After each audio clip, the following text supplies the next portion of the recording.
Всем привет! Сегодня я хочу рассказать вам о препаратах для лечения кашля у детей.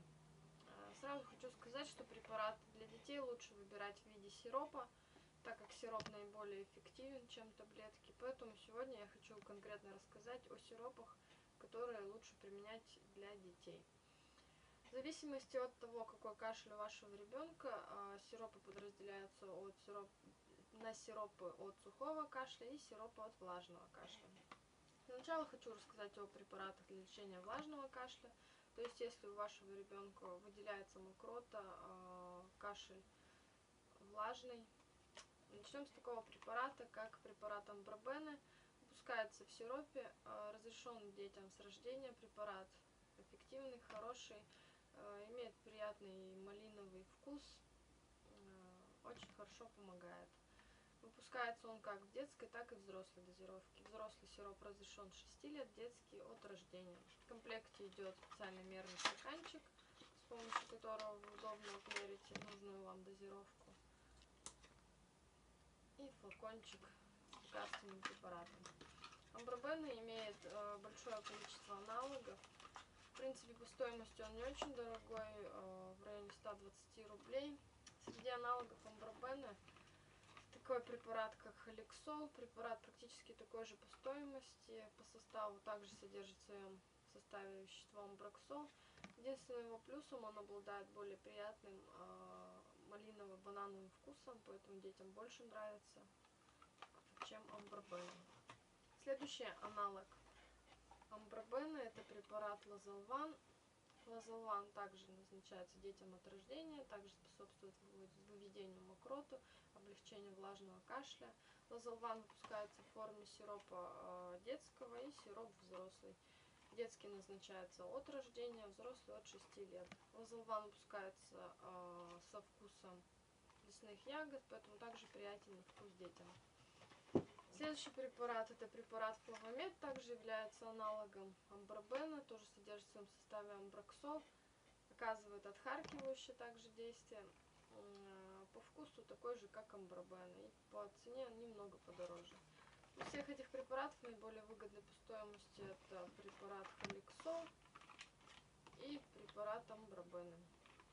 Следующим препаратом для лечения влажного кашля у детей это препарат Доктор Мом. Препарат на растительной основе содержит в своем составе экстракты лекарственных растений, которые способствуют выведению мокроты и очищению бронхов.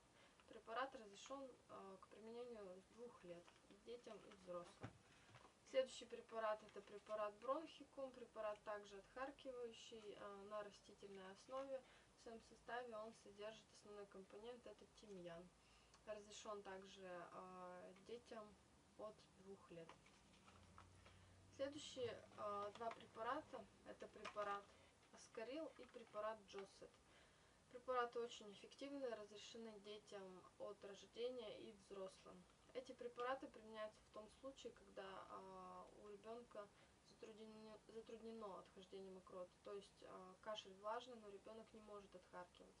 Данные препараты снимают спазмы с бронхов, облегчают кашель, и у ребенка уже нет таких приступов кашля. Аскарил по своей стоимости немного подороже, Джоссет подешевле, являются также не абсолютными аналогами. Следующие препараты это препараты для лечения сухого кашля. Для детей линейка этих препаратов не такая широкая, как препараты для лечения влажного кашля. Очень популярный препарат это препарат Синекот. Препарат с приятным ванильным вкусом, но минусом его является то, что разрешен детям только с 3 лет. Детям и взрослым. Также в составе мерный стаканчик. Все предельно ясно используем. Следующий препарат это препарат Гиделикс. Препарат на растительной основе, на основе плюща. Этот препарат разрешен детям с рождения, детям и взрослым. Он способствует разжижению сухого кашля, то есть когда ребенок кашляет, у него не отхаркивается, не образуется мокрота. Гиделикс в этом случае очень хорошо помогает. И следующий препарат это препарат Проспан, также на основе плюща, то есть по составу он похож на Гиделикс, ну и по стоимости практически одинаково, также разрешен детям с рождения. Препарат способствует лечению сухого кашля, снимает спазмы с бронхов и хорошо борется с кашля. Спасибо большое за внимание. Подписывайтесь на мой канал, ставьте лайки, задавайте вопросы. Всем пока!